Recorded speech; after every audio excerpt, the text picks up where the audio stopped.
Hello, this is Logan T. Smith reporting from my backyard on January 26, 2013. Warm Bodies, a new zombie romance movie, opens up on February 1st this coming week.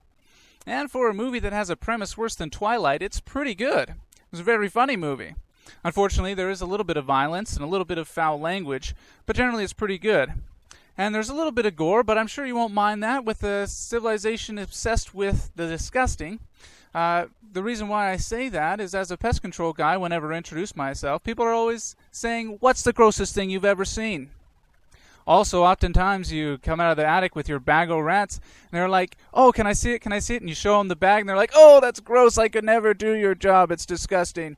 And then they're like, "Oh, could I see inside the bag? Can I see the rats themselves?" And you're like, "Well, sure, whatever." You open the bag. "Oh, that's gross. I'm going to be sick. I can't stand it. I could never, ever do your job." Well, it's a good thing you have a different job then. In some bad news, sports marts across Canada will be closing on March 17th. The good news is they'll be selling all their merchandise rather cheap. And for all of those that have been missing the Zellers closeout sales, getting a little anxious for some closeouts, here you go.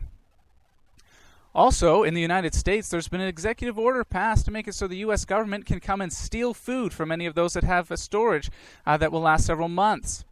There you go, Mormons, you better lock up your rice. Also, Teresa Spence, who has finally got some action going in the Idle No More movement, has now decided to pack up and go home. Now that she's made her mess, she's leaving it for someone else to clean up. Also, in some weird kind of local news, there's a woman that has a deer as a pet. She keeps it inside, and she says that she intends to keep it, breed it, and keep the fawns. Perhaps she should have thought twice, though, before telling reporters that she fed it chocolate, cookies, and cigarettes. If that doesn't motivate people to get that deer out of there, I don't know what will. Also, there might be a little bit of a problem because that deer might have to go to rehab before entering the wild again.